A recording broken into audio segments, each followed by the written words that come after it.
हो रहा है ना, थोड़ा सा अनम्यूट करके बता दीजिए। Yes sir. हाँ सर। सभी कैसे हैं? बहुत बढ़िया सर। बहुत बढ़िया। चलो, बढ़िया ही रहना चाहिए हर ट्रेडर को हर टाइम पे। सो बेसिकली आज हम लोग जिस टॉपिक को कवर करेंगे ये है फंडामेंटल। अक्सर जब भी हम लोग स्टॉक मार्केट और फॉरेक्स मार्केट का नाम सुनते हैं तो हमारे दिमाग में तीन चीज हमेशा घूमता रहता है। पहला चीज क्या होता है? पहला चीज ये होता है कि हम लोगों को बहुत अच्छा रिटर्न बाहर करना है। दूसरा क्या है? दूसरा है कि हम लोगों को बहुत अच्छे तरीके से टेक्निकल चार्ट पैटर्न के ऊपर वर्क करना है। और तीसरा क्या है? हम लोगों को फंडामेंटल न्यूज को भी साथ पे लेके चलना है। बहुत सारा लोग जब इस मार्केट के साथ इंट्रोड्यूस्ड होता है वो अक्सर ये पूछता है कि सर फंडामेंटल ट्रेडिंग किस तरीके से करना पड़ता है। और फंडामेंटल ट्रेडिंग के ऊपर अक्सर हम लोग देखते हैं कि बहुत सारा वीडियोस यूट्यूब फैमिली में दिया हुआ है एंड वो सभी चीजों को लोग अक्सर फॉलो करके ट्रेडिंग करता है। कुछ लोगों का प्रॉफिट होता है, कुछ लोगों का लॉस होता है। तो आज हम लोग इसी चीज को हमारे रियल जिंदगी के जरिए पूरी तरीके से समझने का प्रयास करेंगे।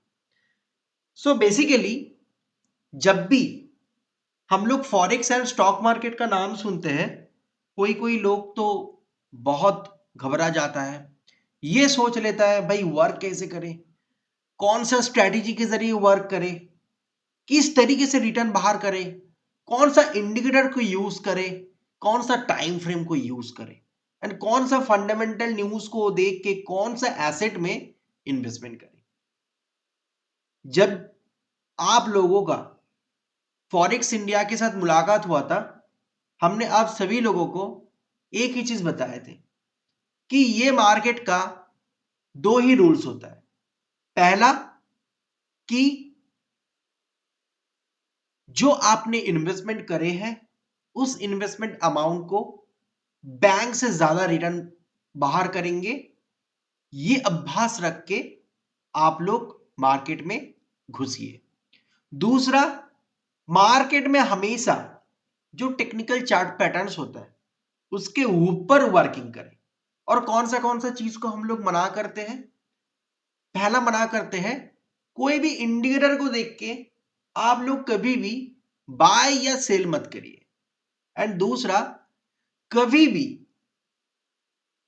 बहुत प्रॉफिट के एक मनसा लेके अपने जो इक्विटी है उस इक्विटी में ओवरलोडिंग ट्रेडिंग मत करिए। प्रॉपर पीक्स कैलकुलेशंस जो जो आप लोगों को सिखाया गया है, जो कैपिटल मैनेजमेंट आप लोगों को सिखाया गया है, जो लॉस मैनेजमेंट आप लोगों को सिखाया गया है, उसके बेस पे उसके आधार पे जाके आप ट्रेडिंग करिए।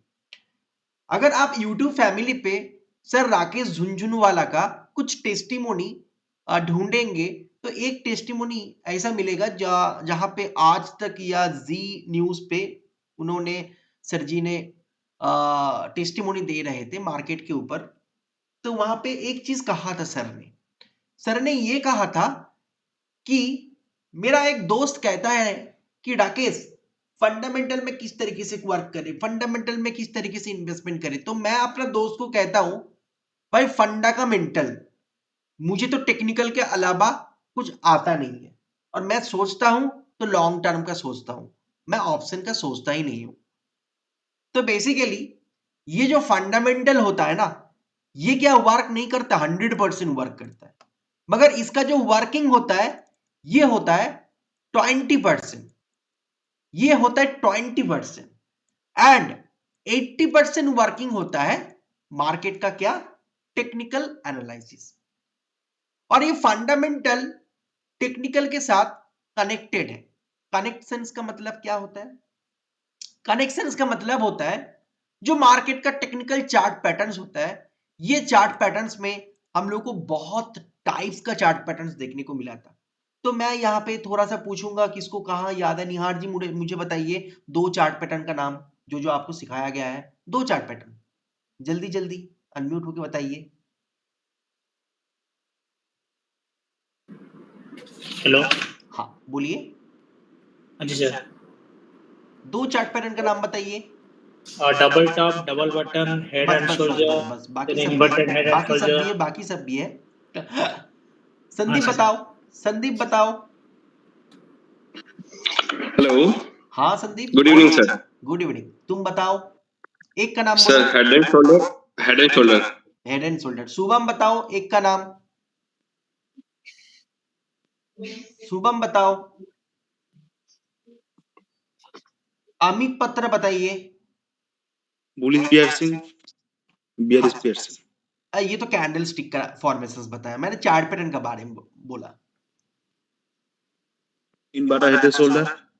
ओके, सीमन बताओ। Sir rectangle flag and fold, triangle flag and fold. Amitabh Babu बताइए। Double top pattern, double bottom pattern. एक पैटर्न का कोई भी नाम नहीं बताया। कप एंड हैंडल, ठीक है, जो बहुत ही रेयर मार्केट में देखने को मिलता है। सो बेसिकली, हाँ संदीप बोलो। सर आपने कप और हैंडल लास्ट क्लास में कैंसिल कर दिया था, हाँ, तो इस वजह से नहीं बोला था कप एंड हैंडल का। और नेक्स्ट वीक के सेशंस पे हो जाएगा। ओके जी सर, जी सर। सो बेसिकली, तो मार्केट में क्या होता है? मार्केट में चार्ट पैटर्न होता है, यानी कि हजारों लाखों कैंडल हमेशा एक पैटर्न तैयार करता है, जिसके जरिए हम लोग एनालाइज कर पाते हैं कि मार्केट का ट्रेंड आफ्टर ब्रेकआउट कौन सी दिशा में जाने का प्रयास करेगा। उसके बाद क्या होता है? मार्केट का ट्रेंड लाइन। ट्रेंड लाइन का मतलब क्या होता है? हमेशा याद रखना, कोई भी मार्केट इस तरीके से ऊपर नहीं चला जाता, इस तरीके से नीचे नहीं आ जाता। हमेशा हर मार्केट का एक रूल्स होता है, वो जिगजैग करके ऊपर जाता है, जिगजैग करके नीचे आता है, जिसको कहा जाता है स्लैंटिंग, स्लैंट।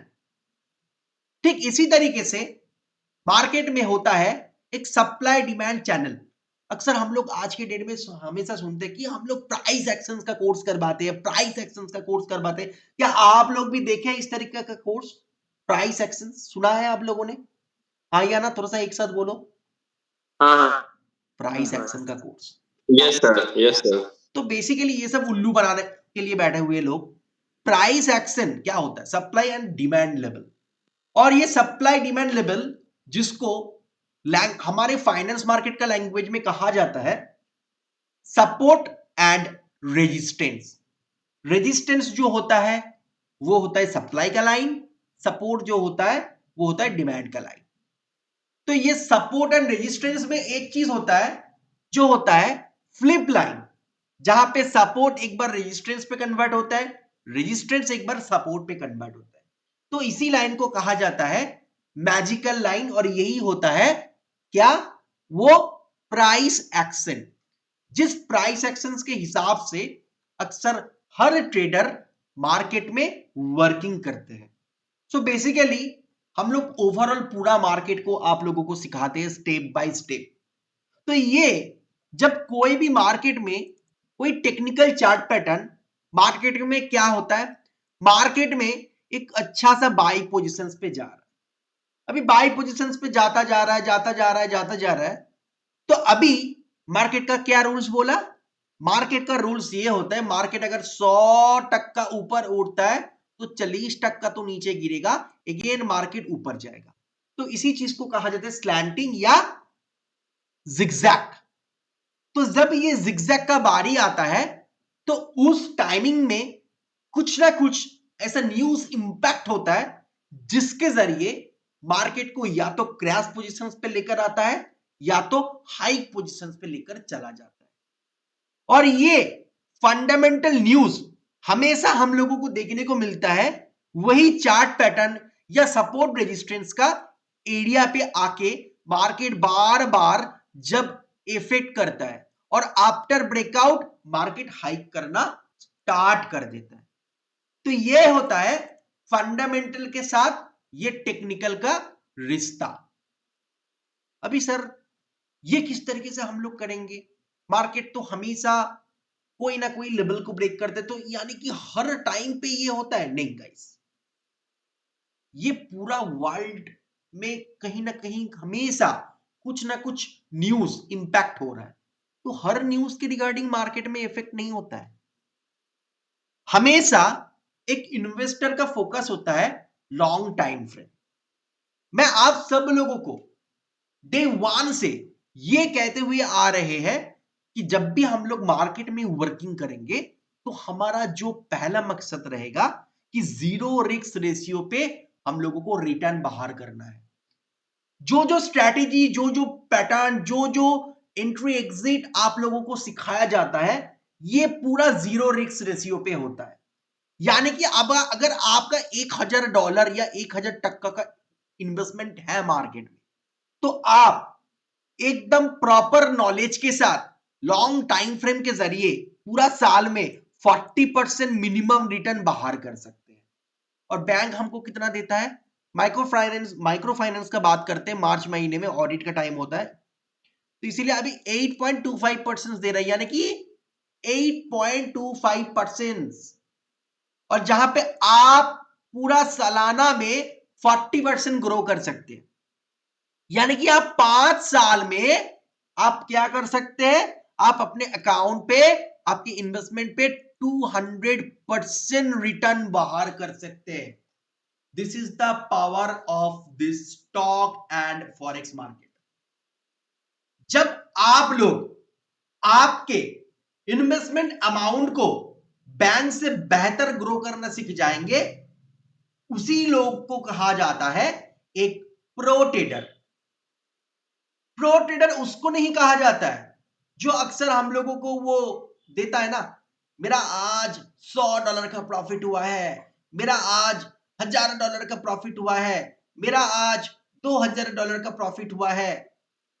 क्योंकि प्रो ट्रेडर कभी भी इनडिसिप्लिन वे में वर्किंग नहीं करता है, क्योंकि वो जानता है कि उसका इक्विटी का क्या वैल्यू है। वो वैल्यू को देख के मार्केट का जो एथिक्स होता है, उस एथिक्स को फॉलो करके हमेशा मार्केट में एंट्री करता है और अपना पोजीशंस बुक करता है और मैक्सिमम होल्डिंग पोजीशंस पे वर्किंग करता है फॉर लॉन्ग टाइम फ्रेम। और ये जो लॉन्ग टाइम फ्रेम का जब बारी आता है, तो उस टाइमिंग पे आता है क्या? हमारे टेक्निकल एंड उसके साथ साथ फंडामेंटल। अभी ये फंडामेंटल तो हम लोगों ने थोड़ा सा आप लोगों को बताया कि जब सपोर्ट रेजिस्टेंस पे आता है या चार्ट पैटर्न पे आता है, जब ब्रेकआउट होता है, दैट टाइम ये ब्रेकआउट करके एक फंडामेंटल न्यूज के जरिए ब्रेकआउट करवा देते हैं, या तो ऊपर चला जाता है या तो नीचे आ जाता है। और तब हम लोगों को ये मालूम पड़ जाता है कि मार्केट अभी डाउन पे जाएगा या आप ट्रेंड पे जाएगा। सो बेसिकली ये फंडामेंटल क्या हमारे रियल लाइफ पे भी कुछ ना कुछ इफेक्ट करता है। तो पहले हम लोग इस चीज को समझने का प्रयास करेंगे एंड उसके बाद जाके हम लोग हमारे जो स्टॉक मार्केट, फॉरेक्स मार्केट है, इस मार्केट पे हम लोग इस चीज को समझेंगे। सो बेसिकली पकड़ लीजिए, ये आप है और ये आपके फैमिली में टोटल 4 पर्सन है, 1 2 3 4। एक आपका फादर, एक आपका मदर, एक आपका चाइल्ड, एक आपका बीवी, और बीच में है आप। ओके, जो हमेशा मुस्कुराता है, कभी कभी रोता है, क्योंकि सिचुएशन से कैसे कुछ ऐसा हो जाता है हम लोगों को। सो बेसिकली हम लोगों को हमेशा क्या करना पड़ता है? हमारे फैमिली को सपोर्ट करने के लिए, हमारे फैमिली का हर खुशियां को उनके पास लेकर आने के लिए हम लोग को मेहनत करना पड़ता है। और मेहनत के जरिए हम लोग क्या करते हैं? हम लोग इंडियन रुपीस पे पे आउट पाते हैं। जो पे आउट हम लोग क्या करते हैं? जो पे आउट का कुछ हिस्सा हम लोग बैंक पे सेविंग्स करके रखते हैं और उस सेविंग्स अमाउंट को हम लोग डिस्ट्रीब्यूट कर देते हैं LIC, बैंक का FD, RD, पोस्ट ऑफिस में EMI, ये सभी चीजों में, यानी कि गवर्नमेंट का जो सिक्योरिटीज डिपार्टमेंट है वहां पर। क्यों करते हैं? क्योंकि बाद में ये छोटे छोटे अमाउंट हम लोग एक बड़ा अमाउंट में मिल जाए और हमारे फैमिली में अगर कुछ भी कोई भी तकलीफ आता है तो हम लोग इसका सपोर्ट ले सकते हैं। क्या हम लोग अक्सर यही चीज को करते हैं, हाँ या ना? यस और नो? हाँ हाँ बस हाँ एक जन ने बताया, बाकी सब नहीं करते हैं क्या? एक साथ बोलो। Yes, sir. इतना आहिस्ता? जी सर। यानी कि हम लोग Yes, sir. करते हैं। हम सभी लोगों के अंदर ये कॉमन चीज होता है, ये कॉमन चीज होता है।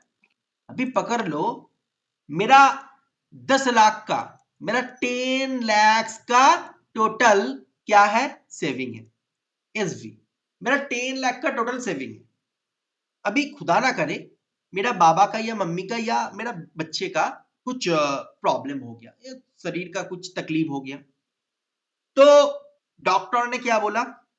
डॉक्टर ने बोला कि उसको एक ऑपरेशन करना पड़ेगा, जिसमें क्या होगा, जिसमें आपका करीबन 2-3 लाख का खर्चा पड़ेगा।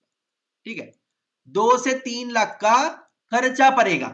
तो हम लोग किसका सहारा लेते हैं? अगर मेडिक्लेम होता है तो मेडिक्लेम का सहारा लेते हैं, या तो हम लोग हमारे सेविंग्स जो है वहां पे हम लोग हाथ डालते हैं। क्या करते हैं इसी तरीके से हम लोग? हाँ या ना? यस और नो? जल्दी जल्दी बोलो। हाँ यस Yes, sir.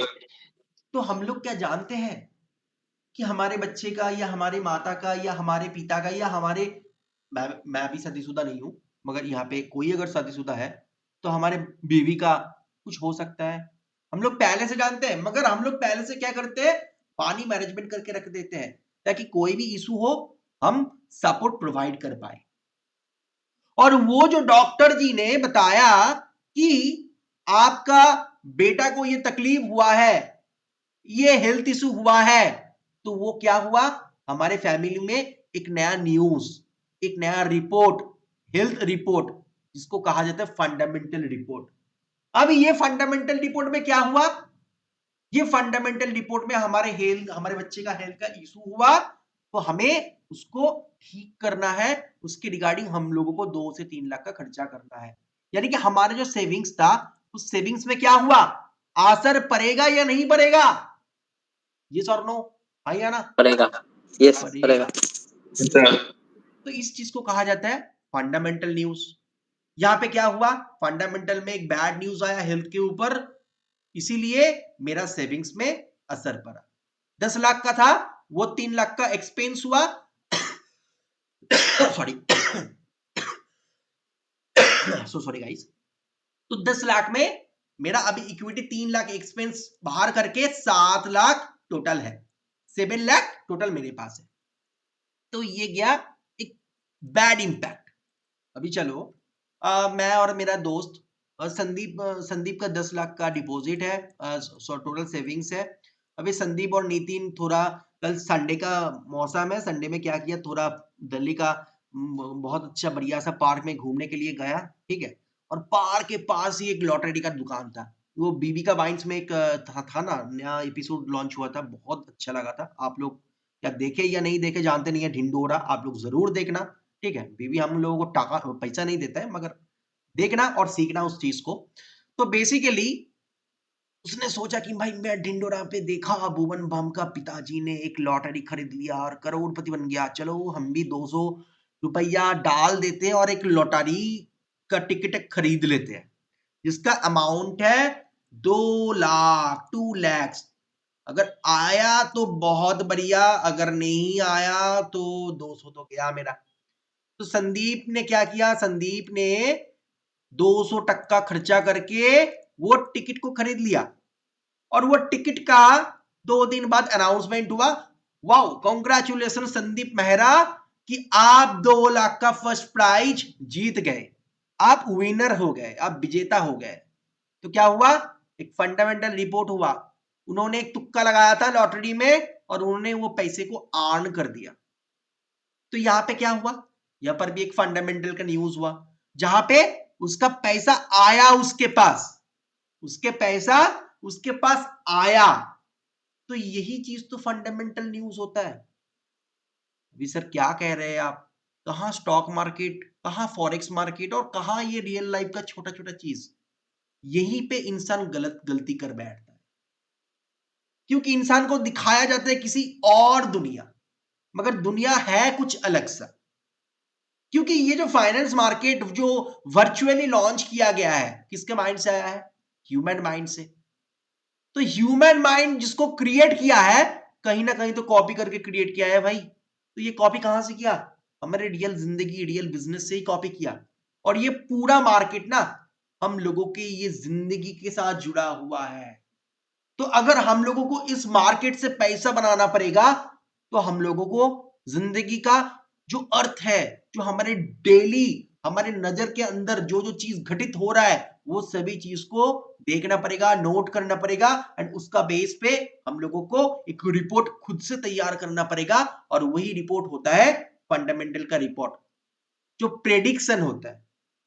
जो प्रेडिक्शन होता है, पकड़ लो इंडिया एंड ऑस्ट्रेलिया का मैच हो रहा है, तो हम लोग प्रेडिक्ट कर पाते हैं कि इंडिया इतना स्कोर कर सकता है या ऑस्ट्रेलिया इतना स्कोर कर सकता है। अभी लग गया तो बहुत बढ़िया, अगर नहीं लगा तो क्या हुआ? कुछ भी नहीं होता है। ठीक उसी तरीके से बहुत सारा गैम्बलर क्या करता है, यहाँ पे तुक्का लगाने के लिए बैठ जाता है। अगर मार्केट ये 2.5% का रेट ऑफ इंटरेस्ट बढ़ा देता है, जब क्लाइमेट का रिपोर्ट बढ़ा देता है, या फेड इंटरेस्ट रेट को हाइक कर देता है, या आरबीआई ने रेपो रेट को हाइक कर देता है, तो चलो मार्केट तो बहुत बढ़िया तरीके से जाएगा भाई ऊपर। ठीक है, तो ये जो चीज होता है, इस चीज में हम लोगों को क्या देखने को मिलता है? महंगाई बढ़ रहा है। महंगाई बढ़ रहा है तो क्या होता है? महंगाई बढ़ रहा है यानी कि जिंदगी में हम लोगों के अंदर असर पड़ता है। हम लोग क्या करते हैं, जब कोई चीज का महंगाई बढ़ जाता है तो हम लोग खरीदारी करना थोड़ा सा कम कर देता है या ज्यादा कर देता है? क्या करते हैं? अगर पकड़ कम लो, करते हैं। कम कर देते हैं। यानी कि जो जो चीजों का मार्केट में अवेलेबल है, मगर उसका कंज्यूमर्स ने कंज्यूम करना थोड़ा कम कर दिया, तो उसका सप्लाई ज्यादा हो गया, डिमांड कम हो गया। जब सप्लाई ज्यादा होता है, डिमांड कम हो जाता है, क्या होता है? मार्केट गिरता है, उसका प्राइस गिरता है। याद है आप लोगों को 2022 में क्या हुआ था? नींबू का, अभी भी चल रहा है भाई नींबू का प्राइस, और भी थोड़ा सा हाइक हुआ। नींबू का प्राइस क्या हुआ था? जो हमारे हावड़ा का स्टेशन में वो 2 रुपया में एक नींबू मिलता है, वही नींबू का प्राइस एक टाइम चला गया था रमजान के महीने में 15%। बहुत सारे मीमर ने तो मीम्स भी बना दिया कि बैंक के लॉकर में नींबू रखो, नींबू रख रहा है, ईडी उसको पकड़ रहा है, ये सीबीआई जा रहा है उसको ढूंढने, कस्टम्स डिपार्टमेंट उसके पीछे लग गया। तो ये जो प्राइस बढ़ा 2 रुपया, आज रात पे था, कल सुबह उठ के 15 हो गया? नहीं हुआ। 2 से गया 4, 4 से गया 6, 6 से गया 8, 8 से गया 12, 12 से गया 15, 15 से गया 13, 13 से गया 9, 9 के बाद 6, 6 के बाद 3, 3 के बाद फिर से 2। इसी तरीके से प्राइस ऊपर जाता है और इसी तरीके से प्राइस नीचे आता है। हाँ या ना? जिंदगी में आप लोग भी तो कुछ ना कुछ सामान खरीदते हैं ना। सब्जी मंडी जाते हैं क्या आप लोग सब्जी खरीदने के लिए? ये सर नो, कोई जाते हो? यस यस, हाँ हाँ। बस सिर्फ अमित बाबू जाते हैं। निहार जी तो बाहर पे रहते हैं, उसको थोड़ा ही पता होगा। अमित बाबू क्या है, बताइए नहीं कुछ। सर, मैं भी जाता हूँ, तो जाता हूँ घर पे। तो यही चीज देखने को मिलता है ना, जिगजैग करके प्राइस ऊपर जाता है, जिगजैग करके प्राइस नीचे आता है। तो यहाँ पे क्या फंडामेंटल का इफेक्ट होता है? यहाँ पे फंडामेंटल का इफेक्ट होता है प्रोडक्शन। अगर उसका प्रोडक्शन कम होता है और कंज्यूमर ज्यादा होता है, जब प्रोडक्शन कम हो जाता है, सप्लाई कम हो जाता है। अभी रिपोर्ट आया कि चलो यूपी में बहुत प्रोडक्शन हो गया नींबू का, ठीक है, तो क्या हुआ? जब नींबू का प्रोडक्शन हो गया, यानी कि सप्लाई चैनल जो कम था कंज्यूमर्स के लिए, वो सप्लाई चैनल बढ़ गया, तो जिसका डिमांड था वो डिमांड तो घटता जाएगा ना, क्योंकि अवेलेबल हो गया मार्केट में। तो ये होता है फंडामेंटल का न्यूज, सिंपल सा। अभी ये फंडामेंटल का न्यूज स्टॉक मार्केट में किस तरीके से इफेक्ट करता है? अभी स्टॉक मार्केट का एक मैं आप लोगों को स्टॉक के साथ इसको समझाता हूं। अभी समझ लीजिए, मैं कैन फाइन होम, एक होम फाइनेंस कंपनी है कैन फाइन होम। क्या कोई किसी ने ये एसेट्स का नाम सुना है कैन फाइन होम का? कोई जानते हो? Anyone, anybody? शुभम, जानते हो तुम? अमिताभ जी, निहार जी, अमित जी, संदीप, सीमन, হ্যাঁ, এই কোম্পানিটার ব্যাপারে ক্লাস করানোর সময় বলেছিলেন। Can fine home. No sir. एक उत्तराखंड का कंपनी है, ठीक है। अभी कुछ दिन पहले योशीमठ में क्या हुआ, योशीमठ में क्या हुआ हम सभी जानते हैं, योशीमठ को खाली करना पड़ा, ठीक है। तो बेसिकली ये कैनफाइन होम फाइनेंस प्रोवाइड करते हैं, होम फाइनेंस प्रोवाइड करते हैं। जब उत्तराखंड में कोई फ्लड आ जाता है या कोई प्रॉब्लम होता है तो क्या होता है, हम लोगों को उसका असर ये स्टॉक में देखने को मिलता है। अभी क्यों देखने को मिलता है, अभी पकड़ लो पूरा उत्तराखंड में क्या हुआ, अभी पूरा उत्तराखंड में टोटल 1 लाख परिवार ने टोटल कर्जा लिया था, ठीक है। अभी क्या हुआ, अभी फ्लड आ गया। जब फ्लड आ गया तो क्या हुआ, उनको तो इंस्टॉलमेंट में पेमेंट देना पड़ेगा ना, तो पेमेंट देगा कैसे, दे सकता है, पॉसिबिलिटीज है क्या? अगर मेरे जेब में पैसा नहीं है तो मैं उसको ईएमआई किस तरीके से प्रदान करूंगा, क्या ये पॉसिबिलिटीज है? ये सर नो, हाँ है, यस, पॉसिबिलिटीज है या नहीं है? हाँ है, समझा नहीं, मतलब हाँ मेरा होने जेब में पैसा नहीं है तो मैं किस तरीके से ईएमआई इंस्टॉलमेंट प्रदान पे करूं, नहीं कर सकते। मैं प्रदान नहीं कर सकता। यानी कि उसका जो ईएमआई कम होते जा रहा है, यानी कि उसका जो सप्लाई था, सप्लाई क्या हुआ यहाँ पे, कम हो गया, कंज्यूमर ज्यादा है, कंज्यूमर ज्यादा है, मगर उसका जो प्राइस था वो प्राइस तो चला गया ना, अभी तो नहीं दे पा रहा है, ट्रांजेक्शन्स कम हो गया। जब ट्रांजेक्शन्स कम हो गया तो उसका असर क्या उस कंपनी के एसेट में देखने को मिलेगा, हाँ या ना, यस और नो? यस, तो इस चीज को कहते हैं फंडामेंटल। अभी बोलो आप कैसे समझोगे कि उत्तराखंड में फ्लड आएगा इस बरसात के टाइम में या नहीं आएगा, भारी रकम में हो सकता है या नहीं हो सकता, कोई क्या आप लोग कभी बता सकते हो? नहीं बता सकते हो। चलो ये तो गया एक हमारे जो नेचर है, नेचर के ऊपर मैंने समझाया फंडामेंटल। दूसरा आते हैं हमारे बैंकिंग सिस्टम। अभी पकड़ लो रिजर्व बैंक ऑफ इंडिया ने कुछ रेपो रेट ऑफ इंटरेस्ट को लेके कुछ डिसीजंस देने का सोच रहे हैं, या central bank of India gold का बॉन्ड खरीदने का कुछ सोच रहे हैं, या उसको बेचेगा ये सोच रहा है। तो हम लोग नहीं जानते, तो हम लोग नहीं जानते अगर बॉन्ड पकड़ लो रसियन बैंक से गोल्ड का बॉन्ड खरीदेगा तो क्या होगा, गोल्ड का प्राइस ऊपर जाएगा। अभी नहीं खरीदेगा बेचेगा तो क्या होगा, गोल्ड का प्राइस हमारे कमोडिटीज इंडियन मार्केट में नीचे में आएगा, क्योंकि सेल कर रहा है, शॉर्ट सेलिंग। सो बेसिकली अभी हमको क्या पता है, हम लोगों को क्या पता है कि गवर्नमेंट बेचेगा या वो सेंट्रल बैंक ऑफ इंडिया बेचेगा या नहीं बेचेगा, कोई बता सकते हो यहाँ पे उसका दिमाग में क्या है, उसका फाइल में क्या है? वो तो आएगा प्रेस कॉन्फ्रेंस पे बताएगा आफ्टर ट्रांजैक्शंस, वो बेच दिया खरीद लिया उसके बाद वो बोल रहा है कि मुझे करना है, मुझे कर दिया मैंने, उससे पहले तो हम लोगों को पता नहीं चलेगा। हम लोग क्या करते हैं, हम लोग प्रेडिक्शंस लेते हैं, मतलब सेंट्रल बैंक ऑफ इंडिया इससे पहले जो जो प्रेस कॉन्फ्रेंस किया था उसमें क्या हुआ था, उसने क्यों खरीदा था, क्यों जरूरत है, तो हम लोग उसके ऊपर प्रॉपर एक एनालिसिस करते हैं, हमारे इंडियन इकोनॉमिक में ये क्यों जरूरत है अभी के लिए, अगर नहीं होगा तो इसमें क्या प्रॉब्लम हो सकता है, ये सभी चीज को एनालिसिस करके हम लोग एक प्रेडिक्शन रिपोर्ट को क्रिएट करते हैं और हम लोग एक तुक्का लगाते हैं ये करेगा या नहीं करेगा।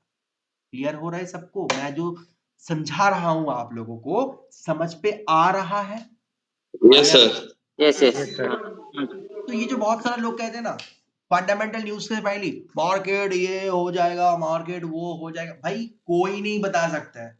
अभी बोलो फेड वेडनेसडे का फेड का इन्फ्लेक्शन हमारे रेट ऑफ इंटरेस्ट का रिपोर्ट है, तो वो कितना वो उसको इंक्रीज करेगा या डिक्रीज करेगा वो फेड के दिमाग में है और उसका असिस्टेंट के दिमाग में है। अभी उसका वो माइंड को कौन पड़ेगा, सुहानी पड़ेगा, सुहानी की क्षमता भी नहीं है, ठीक है। तो बेसिकली क्या है, बेसिकली ये सब तुक्का होता है, हम लोग प्रेडिक्ट करते हैं और हम लोग क्या करते हैं 2.5% इंक्रीज करने का बात हुआ है, इससे पहले 4 ऑलरेडी बढ़ा दिया है, टोटल उसने 5% रेट इंक्रीज करने का बात बताया था, तो उसने टोटल क्या किया, उसने टोटल 1.25 करके टोटल 3 कर दिया, यानी कि 1.25 अभी भी बाकी है, तो रेट ऑफ इंटरेस्ट हाइक कर सकता है। और दूसरा क्या है, दूसरा, हम लोग सभी जानते हैं यूएस में 2 बैंक का क्या हुआ। ऑलरेडी मैंने आप लोगों को फंडामेंटल रिपोर्ट भी सेंड किया था ग्रुप्स में, आप लोगों ने देखा। बैंकक्रप्ट हो गया था एंड उसको कंट्रोल किया, ठीक है। तो उसके रिगार्डिंग क्या देखने को मिला, हम लोगों को कमोडिटीज मार्केट में एक हाइक पोजीशंस देखने को मिला। तो डॉलर को स्ट्रॉन्ग और भी करेगा, डॉलर थोड़ा सा वीक हो गया है, अभी यूएस थोड़ी ना बैठा रहेगा, डॉलर को स्ट्रॉन्ग करेगा तो फेड का रेट ऑफ इंटरेस्ट इंक्रीज करके, यानी कि ये होता है कि डॉलर इंडेक्स अगर ऊपर जा रहा है तो करेंसी कमोडिटीज में हम लोगों को तेजी का डाउन देखने को मिलेगा वेडनेसडे को। ये होता है फंडामेंटल एनालिसिस। समझ पे आया गाइस सबको? संदीप, अमिताभ जी, शुभम, विप्लव, निहार जी, सीमन, अमित जी, हाँ या ना? हाँ सर। तो ये होता है प्रेडिक्शन। अभी ये प्रेडिक्शन का झमेला में कभी भी मत जाना। जब मैंने आप लोगों को एडुकेशन का शुरुआत हुआ था, मैंने आप लोगों को कैपिटल मैनेजमेंट समझा रहा था, तो उस टाइमिंग में आप लोग एक trading timing, opening timing, closing timing बताया था, जिसको अवॉइड करने के लिए कहा था। अभी उस चीज को हम लोग जिक्र नहीं करेंगे यहाँ पे, आप सभी जानते हो उस चीज को। सो बेसिकली ये जो चीज होता है, यहाँ पे क्या देखने को मिलता है हम लोगों को, यहाँ पे हम लोगों को देखने को मिलता है कि जो जो टाइमिंग हम लोग मेंशन करते कि इस टाइमिंग में आप लोग ट्रेडिंग मत करो, उसी टाइमिंग में क्या होता है, उसी टाइमिंग में ये सभी न्यूज इफेक्ट होता है, इंपैक्ट करता है। तो अगर हम लोग एक बिगिनर होके ये ट्रेडिंग टाइमिंग को अवॉइड करना सीख जाएंगे तो क्या होगा, हम लोग जीरो लॉस पे ही वर्किंग करेंगे। क्लियरिटी मिल गया सबको, हाँ या ना? Yes sir. मार्केट में ना 2 ब्रोकर होता है, एक तो मैनिपुलेटर मार्केट मेकर ब्रोकर, एक होता है ईसीएन अकाउंट जो प्रोवाइड करते हैं बाय लिक्विडिटी प्रोवाइडर, जो ईसीएन अकाउंट प्रोवाइड करते हैं। ईसीएन ब्रोकर बोल के कोई चीज नहीं होता है। मैं बहुत सारे लोगों को ये क्वेश्चंस करते हुए सुना हूं, ईसीएन ब्रोकर कौन सा है? ईसीएन ब्रोकर कोई भी नहीं है दुनिया में, कोई भी नहीं है। ईसीएन अकाउंट प्रोवाइड करते हैं और जिसको रेगुलेटरी बॉडी लाइसेंस प्रोवाइड करता है, और वो अपना हर मनी लॉन्ड्रिंग पेपर से लेके फाइनेंशियल रिपोर्ट एवरीथिंग डेटा आपको हर टाइम अपडेट देता जाएगा। ये होता है एक ईसीएन अकाउंट प्रोवाइडर का पावर, जो एक सच्चा होता है। और मार्केट मेकर ब्रोकर क्या होता है? अभी कुछ दिन पहले मेरे साथ सीमन का बात हो रहा था, मुझे बोल रहा सर ओरिसा ट्रेडर नाम का एक बंदे ने एडुकेशन प्लेटफॉर्म तैयार किया था, मैं भी सुना था उसके बारे में। तो वो एक एडुकेशन प्रोवाइड कर रहा था जिसमें वो लोग कोर्स की रिगार्डिंग टोटल कितना करके ले रहा था सीमन, थोड़ा मेंशन करोगे? 15,000। 15,000 का।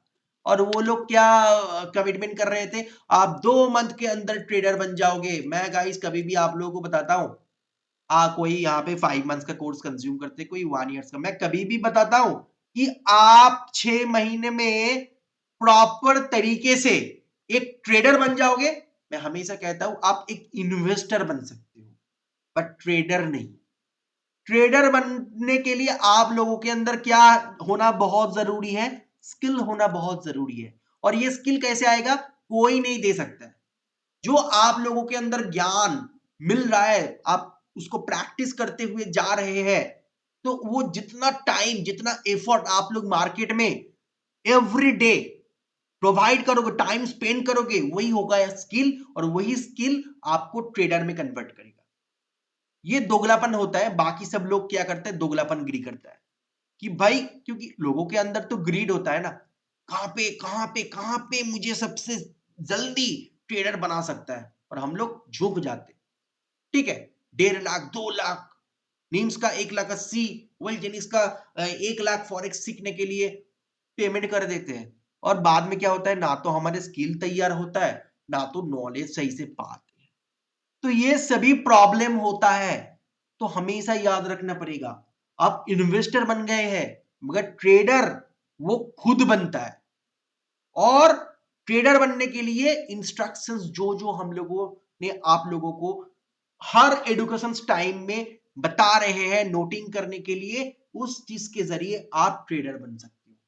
क्लियर हुआ मेरा बात? सभी ने कान खोल के सुन लिया? निहार जी, अमिताभ जी, संदीप, अमित जी, सबको मैं कह रहा हूं, yes sir. Yes, sir. Clear sir. Trader खुद से बनते हैं। ट्रेडर को बनाया नहीं जाता है, ट्रेडर बॉर्न होता है खुद से। ठीक है, अगर कोई बोलता है ना कि उसको मैंने बनाया, वो गलत बोल रहा है। एक सक्सेसफुल पर्सन को कोई नहीं बनाता है, उसका जुनून, उसका जज्बा और उसका पेशेंस और उसका एफर्ट, उसका डिसिप्लिन, उसका पंक्चुअलिटी उसको उस लेवल पे लेकर जाता है। और ये होता कहां से है? नॉलेज।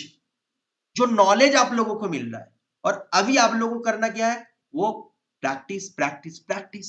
जितना करेंगे प्रैक्टिस, मार्केट उतना ही आपके साथ प्रेम करेगा, किशन कन्हैया लाल की जैसे। ठीक है, सो बेसिकली आप लोगों को ये सभी चीज को हमेशा फॉलो करके चलना है। जितना आप फॉलो करके चलेंगे, उतना ही आप मजबूती के साथ इस मार्केट से पैसा बना सकते हैं, पैसा को इंक्रीज कर सकते हैं। और मुझे अगर ये जो ऑक्टाफिक्स भाई साहब है, मुझे पता नहीं होता है ये लोग किस किस को लेकर आ जाते हैं एडवर्टाइज के लिए। कहते हैं कि भाई मेरा 600, मैं एक बंदे को देख रहा था, वो कह रहा था कि मेरा $100 का डिपॉजिट था, सॉरी मेरा 7,500 का डिपॉजिट था, मैंने पूरा 2 से 3 महीने के अंदर मैं उस अमाउंट को टोटल 1.5 लाख पे लेकर चला गया। भाई ये नामुमकिन है, ये पॉसिबिलिटीज ही नहीं है। मैं आप लोगों को, मैं कौस्तुभ समंतिया, फॉरेक्स इंडिया का मेंटर, मैं ऑन प्रोफाइल कह रहा हूं, मैं ऑन प्रोफाइल कह रहा हूं, ये सब झूठ बातें हैं। लोगों के अंदर ग्रिड पैदा करने के लिए ये लोग एडवर्टाइज करते हैं।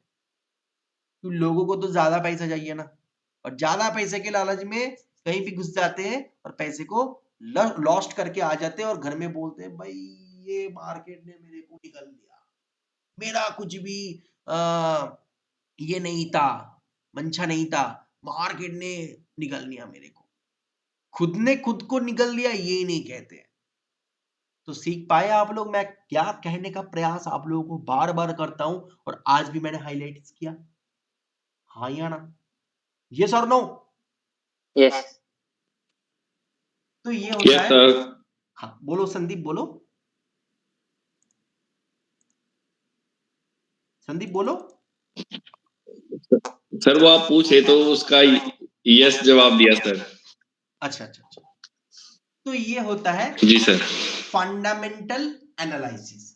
अब ये फंडामेंटल एनालिसिस को प्रॉपर तरीके से क्या करना है, मैं फिर भी बोल रहा हूं आप लोगों को, कभी भी इसके अंदर मत घुसो, क्योंकि यहाँ पे क्या होता है, यहाँ पे मेन खेल होता है। ब्रोकर हम लोगों को घुसा देता है, मार्केट मेकर ब्रोकर, क्योंकि मार्केट मेकर ब्रोकर का फायदा क्या होता है, ज्यादा कमर दुलाता है मार्केट उसी टाइम पे। रिटेल इन्वेस्टर छोटे छोटे अमाउंट लेके घुसते, सोचते कि भाई मेरे पास $1,000 है, $2,000 है, मैं तो कॉर्पोरेट ट्रेडर बन गया। भाई है वो रिटेल ट्रेडर, चाहे उसका $2 लाख क्यों ना हो जाए, वो रिटेल ट्रेडर ही होता है। या मैं फॉरेक्स का छोड़ो, मैं स्टॉक का बात कर रहा हूँ। स्टॉक में मैं बहुत सारे बंदे को ये बोलते हुए सुना, मेरा 20 लाख का इन्वेस्टमेंट है भाई, मैं तो कॉर्पोरेट ट्रेडर हूँ। भाई कॉर्पोरेट का मतलब समझते हो? कॉर्पोरेट का स्टार्टिंग इन्वेस्टमेंट होता है 1.5 करोड़। ठीक है, तो मार्केट को अच्छी तरीके से समझो, 1.5 करोड़ का। क्योंकि जो हमारे बैंक निफ्टी है, आजकल के लोग तो बैंक निफ्टी में ज्यादा घुसा रहता है। सेबी का रूल्स के मुताबिक 1,80,000 के बिना आप तो बैंक निफ्टी में काम नहीं कर सकते हो। बैंक निफ्टी का प्राइस है 47,000 या कभी कभी 13,000 जो निफ्टी 50 का होता है। तो यहाँ पे क्या देखने को मिलता है हम लोगों को, मैं 1,80,000 भी लेकर उतरा या 10 लाख भी लेकर उतरा, तो मेरा कितना होगा एसेट वहां पे, मैं क्यों घुसूं वहां पे? और लोग वो ज्यादा कमर दुलाता है ना, इसीलिए लोगों के अंदर बहुत ग्रीडी माइंड काम कर जाता है। तो मार्केट मेकर ब्रोकर इस चीज को बहुत अच्छी तरीके से समझता है। वो लोग क्या करते हैं, सर आप घुसो, इसी टाइम पे वर्किंग करना चाहिए, आप देख लो यूट्यूब में सभी बताता है इसी टाइम पे वर्किंग करना है। मार्केट ज्यादा कमर दुलाता है इस टाइम पे, और वो कमर दुलाता है किसकी वजह से? कॉर्पोरेट सेक्टर एंड इन्वेस्टर और बैंक्स, लोकल बैंक्स क्या करता है उस टाइम पे, कुछ ना कुछ स्पीच देता है, कुछ ना कुछ इंटरेस्ट रेट के ऊपर, जॉब क्लाइमेट, सीपीआई डेटा बोलो या NFP report, non farm payroll, और उसके साथ साथ एफओएमसी होता है। तो बहुत सारे रिपोर्ट इस टाइमिंग में वो लोग क्या करता है, प्रेस कॉन्फ्रेंस करता है, और उसके जरिए मार्केट में इफेक्ट देखने को मिलता है। अभी एक छोटा मछली होके अगर आप बड़ी तालाब में बड़ी बड़ी मछली के साथ दुश्मनी करने के लिए जाओगे तो क्या होगा, आपको तो पिसल देगा ना। तो मुझे जाना नहीं है, मेरा 1 लाख का इन्वेस्टमेंट है, मुझे 1 लाख का इन्वेस्टमेंट को क्या करना है, पूरा साल में 40,000 में कन्वर्ट करना है इंटरेस्ट रेट। मैं 40,000 इंटरेस्ट रेट कमाना सीख जाऊंगा तो 5 साल में मैं 200% का रिटर्न क्रिएट कर पाऊंगा। अक्सर हम लोग देखते हैं राकेश झुनझुनवाला ने 5,000 से स्टार्ट किया था और 500 करोड़ में उसने कन्वर्ट किया। लोग इसको जिक्र करते हैं, लोग इसको जिक्र नहीं करते 47 ईयर्स में, क्योंकि ये तो उसको अच्छा नहीं लगता है, उसको ये अमाउंट अच्छा लगता है। ये 47 ईयर्स भाई मैं तो बूढ़ा हो जाऊंगा, ठीक है। और वो ट्रेडिंग करके पैसा नहीं कमाया, वो बेच बेच के खरीद के पैसा नहीं बनाया, वो अपने मनी को रोल किया। इन्वेस्टमेंट का एक रूल्स होता है, रोल योर अमाउंट। री इन्वेस्टमेंट, जितना आप री इन्वेस्टमेंट करोगे उतना ही आप प्रॉफिटेबल होगे। जिसको फॉलो करता है बैंकर्स, जिसको फॉलो करता है bankers reduced rate of interest, यानी कि आपको 1 लाख का लोन दे रहा है, आप तो देख रहे हैं 2 साल में अब मेरा टोटल 14,000 का मेरा इंटरेस्ट रेट दिया, मगर हर महीने क्या होता है, हर महीने आपके पास से क्या कर रहा है, वह अमाउंट ईएमआई के थ्रू कलेक्ट कर ले रहा है। आपका प्रिंसिपल ज्यादा होता है, इंटरेस्ट तो बाद में आपको देना पड़ता है। तो प्रिंसिपल तो कलेक्ट कर ले, वही प्रिंसिपल फिर से घुमा देता है किसी और जो लोन लेना चाहते हैं उसके पास। इसको कहते हैं री इन्वेस्टमेंट, रोल योर मनी। और इसी तरीके से वो लोग, एक बड़ा स्प्रेड होता है, उस स्प्रेड से कमाता है पैसा। क्लियर कर पाया सभी को? यस और नो? हाँ या यस ना? सर। Yes. सर एक क्वेश्चन है। हाँ संदीप, बोलो बोलो, क्या क्वेश्चन है? सर सर जैसे 5 मिनट चार्ट में या हर किसी चार्ट में कैंडल फॉर्मेशन होती है, तो मान लो ये मतलब जैसे अलग अलग ब्रोकर्स होते हैं, तो जो इनके चार्ट होते हैं अलग अलग ब्रोकर के अपना खुद का एक वो होता है, तो इसमें कैंडल के प्राइस अलग अलग हो सकते हैं या सेम ही प्राइस होगा? एग्जैक्टली अलग अलग हो सकता है, एग्जैक्टली अलग अलग हो सकता जी। मैं एक ब्रोकर का नाम करता हूं, तुम्हारे दिल्ली बॉयज का ही है, ठीक है, जिसको इंडियन गवर्नमेंट ने बैन किया ऑलरेडी। अंकित जी घोष, सर। जो राजस्थान से बिलोंग करता है, ठीक है, उसका बिटर हब वैशाली सकिया, जो तुम्हारे दिल्ली में ही रहता है, रोहिणी सेक्टर में, ठीक है, डी मॉल जी के सर। आसपास। जी सर। सो बेसिकली क्या है, वहां पे हम लोग को देखने को मिला, उसका स्टार फिनिक्स नाम का ब्रोकर था जो डी मॉल में था, ठीक है। तो उसका जी टोटल सर। एक टीम था, 21 लोगों का टीम था, सेल्स टीम, जहां पे बहुत सारा लोगों के अमाउंट को कलेक्ट किया। और फ्रेशर है बच्चे सभी, अभी फ्रेशर मार्केट में ट्रेडिंग कर रहा है। चलो एफएमसी का न्यूज आया, ठीक है। अभी मार्केट में देखने को मिल रहा है दूसरा ब्रोकर पे कि एक स्मॉल टाइम फ्रेम में कैंडल क्रिएट किया जो बुलिश कैंडल, और उसका वहां पे हो गया रेड कैंडल। जी लोग सर। तो शॉर्ट टाइम फ्रेम को नहीं देखते, लोग देगा कि नीचे आके ऊपर चला गया। तो जी इसको सर। कहते हैं मैनिपुलेशन, जो ब्रोकर हाउस करता है, मार्केट मेकर ब्रोकर। यानी कि मार्केट मेकर ब्रोकर को तो कंट्रोल करने वाला कोई इंसान नहीं है, वो खुद का मर्जी है। ये होता है जी सर। रूल। जैसे देखना बीच सर में अभी मैं इसी हाँ। हफ्ते ट्रेडिंग कर रहा था परसों, हम्म, तो मैंने मतलब एक ब्रोकर है ट्रेडर्स ग्लोबल ग्रुप करके, उसमें मेरा अकाउंट है एक छोटा सा। ओके। तो मैं ट्रेडिंग व्यू पे प्रैक्टिस कर रहा था, हम्म, तो वहां पे मैंने ट्रेड की, तो उसने जहाँ पे मेरा टीपी था वो टीपी तो स्प्रेड की वजह से रह गया हो गया। ओके। बट ट्रेडिंग व्यू में जो वो कैंडल फॉर्मेशन हुई थी तो बेयरिश कैंडल था, तो उसका जो प्राइस लेवल था वो अलग अलग था सर। यही होता है मैनिपुलेशन, ठीक है। अभी बहुत सारे ब्रोकर में क्या होता है, स्प्रेड भी अलग होता है, मगर स्प्रेड अलग है, मगर जी सर। स्प्रेड अलग है तो क्या हुआ, उसका प्राइस रेट तो सेम होना चाहिए ना। वही सर, मैं इसी यही पूछना चाह रहा था वैसे। तो मतलब ऐसे ब्रोकर के साथ फिर मतलब क्या मतलब ये हल्का फुल्का टिक्स का ही फर्क था, बट वो टीपी तो टिक्स से ही रह गया फिर। एग्जैक्टली। तो ये चीज के ऊपर ही बहुत सारा मैनिपुलेशन होता है। और एक चीज देखें ना, जी मार्केट सर। ब्रोकर क्या करता है, जब बहुत बड़ा फंडामेंटल न्यूज का टाइमिंग होता है ना, तो देखना अगर आप कोई ऑर्डर लेना चाह रहे हो ना, तो उस टाइम ऑर्डर वर्किंग नहीं करता है, ठीक है। तो वो या हाँ सर, ये भी होता था। तुमने देखा वो चीज को खुद के रियल ट्रेडिंग पे? ये सर वो हुआ सर मेरे साथ। तो ये चीज क्या करते हैं, वो लोग ब्लॉक कर देते हैं उस टाइम। अब आप क्या जी हुआ, सर। मार्केट तो कमर दुला दिया, उसने पैसा तुम्हारा खा लिया, तुम किसी को क्लेम भी नहीं कर पाए, तुम समझ भी नहीं सकते हो जी किस टाइम सर। से लूट लिया तुमको। तो ये जी होता है सर। Black history. तो हमेशा इसीलिए मार्केट को जान के, ब्रोकर को जान के, ब्रोकर का हर चीज को जान के मार्केट में उतरना चाहिए। और मार्केट का एक ना नंबर होता है, अमाउंट होता है। अक्सर लोग सोचता है कि जी सर। मैं मेरे पास पैसा है, मैं 10 लाख लेके फॉरेक्स में उतर जाता हूँ, ठीक है, ये गलती होता है। मेरे पास 10 लाख है तो मैं स्टॉक मार्केट में नहीं कूदूंगा, 10 लाख है तो मैं फॉरेक्स में सब नहीं लेके कूदूंगा। एक अमाउंट होता है, एक नंबर होता है, मुझे उस नंबर को लेके कूदना है, उस नंबर को मेरे को इस नंबर पे कन्वर्ट करना है। और एक्चुअली फाइनेंशियल एजुकेशन तो कोई प्रोवाइड नहीं करता है। दूसरा, यूट्यूबर्स में जी सर। आज के डेट में मैं बहुत सारे लोगों को देख रहा हूँ, हर कोई ज्ञान दे रहा है फ्री का, और फ्री में ज्ञान जी सर। लोग क्या जी करते हैं, सर। लोग उसको देखते हैं, इसका सब्सक्राइबर ज्यादा है यानी कि इसका व्यूअर ज्यादा है यानी कि ये सच बोल रहा है, ठीक है। अभी जी सर। कौन सा बंदा सच बोल रहा है, कौन सा बंदा गलत बोल रहा है, ये भगवान ही जाने, ठीक है। जो बंदा आपको लाइव मार्केट में वर्किंग करवा रहा है, जो आपको लाइव मार्केट में वर्किंग समझा रहा है, वही होता है मेन बंदा। तो बेसिकली हम जी लोग को सर। ये सभी चीज को फॉलो करके मार्केट का जो सच्चा रूल्स है, grow your yes sir. Investment नहीं। अमाउंट, इसी को फॉलो करके चलना है। और एक जी ट्रेडर, सर। प्रो ट्रेडर का मतलब क्या होता है? प्रो ट्रेडर का मतलब होता है उसका एक नजर होता है कि मुझे, जैसे कि बेसिकली मैं अपना बात कर लूं, मैं तो पूरा प्रोफेशनल ट्रेडर हूँ, ठीक है। मेरा पूरा जी इनकम, सर। सोर्स ऑफ जी सर। इनकम ये मार्केट ही है। तो मुझे क्या करना पड़ता है, मुझे इस मार्केट से पैसा बनाना पड़ता है। तो हम लोग क्या करते हैं, हम लोग का एक टारगेट होता है, मुझे इस डेली में ये टारगेट मुझे फोकस करके चलना है, ये अमाउंट को मेरे को अर्न करना है। तो वो जो अमाउंट होता है, वो अमाउंट होता है हमारे इन्वेस्टमेंट अमाउंट के ऊपर होता है, ठीक है, मगर उसके ज्यादा एक्सपेक्टेशंस हम लोग नहीं रखते। उसके साथ साथ जी क्या सर। होता है, डायग्राम, जो डायग्राम के बारे में एक भी बंदा नहीं जानता है, ठीक है, या फिर जितना भी बच्चे हैं ना, कोई भी जानता नहीं है।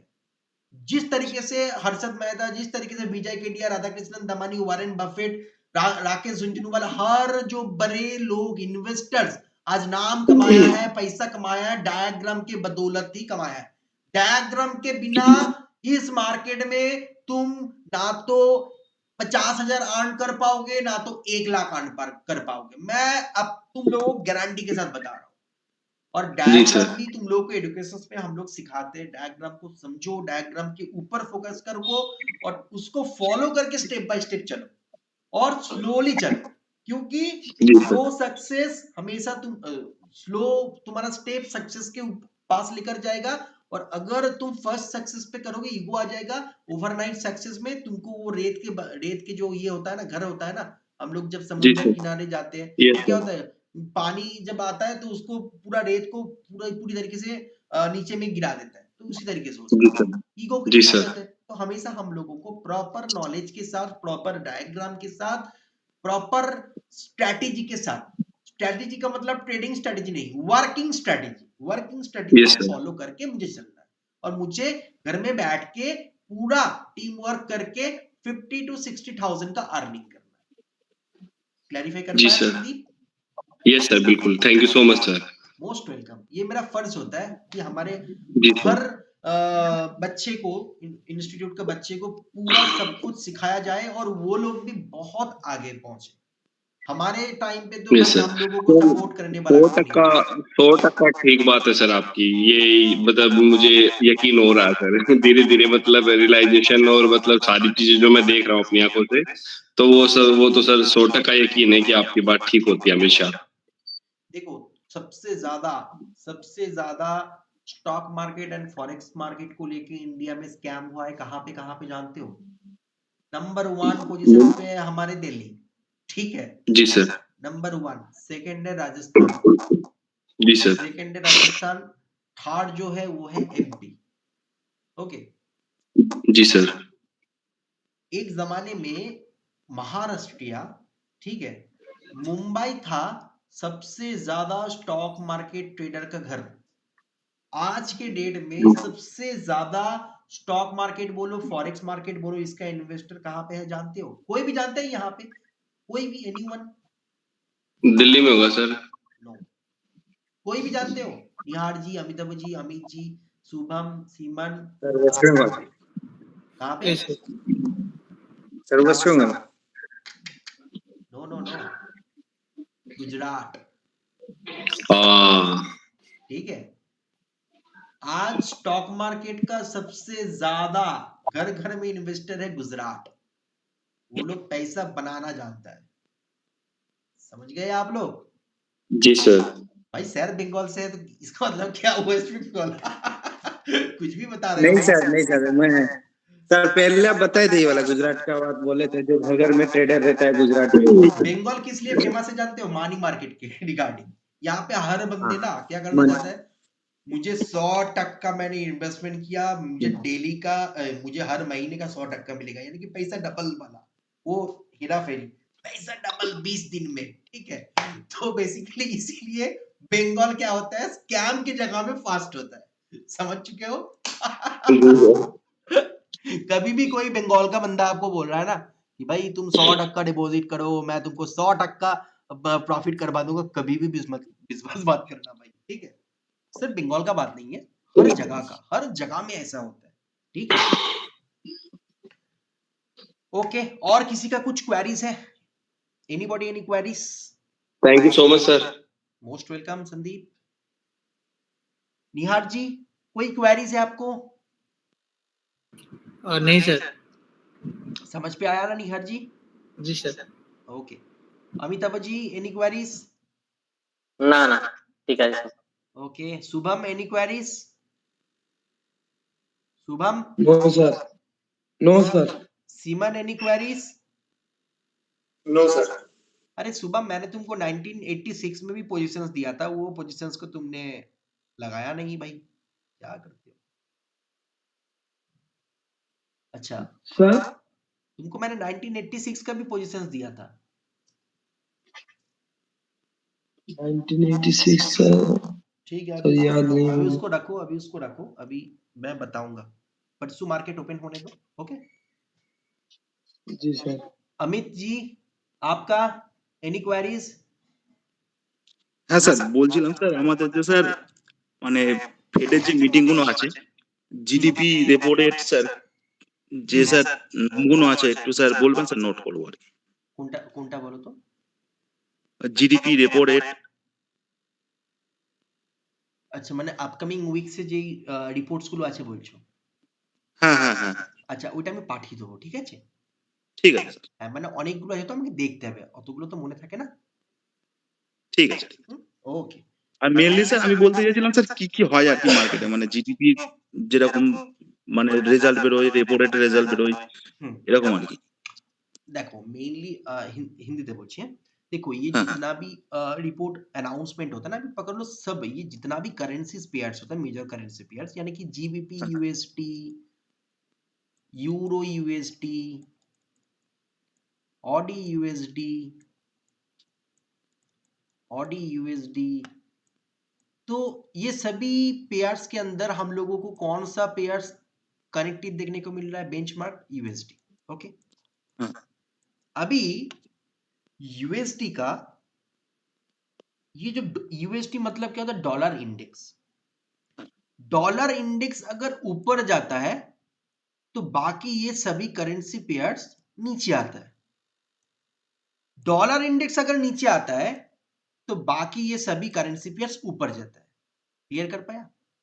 तो अभी हाँ, डॉलर इंडेक्स के ऊपर बहुत सारा न्यूज है अपकमिंग वीक्स में। फेड का रेट ऑफ इंटरेस्ट का न्यूज है वेडनेसडे को, ट्यूसडे को भी वोलेटिलिटी न्यूज है।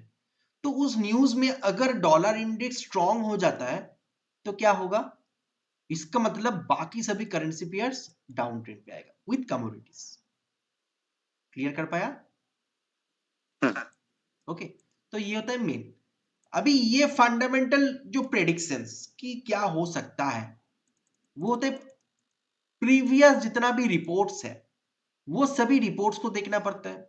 अभी जिस देश से वो रिपोर्ट आ रहा है उस देश का इकोनॉमिक्स क्या क्या अभी चेंजेस होने वाला है और क्या क्या प्रॉब्लम्स हो रहा है, क्यों इसको इंक्रीज करेगा तो क्या ये प्रॉब्लम सॉल्व होगा, ये चीज को देखना पड़ता है।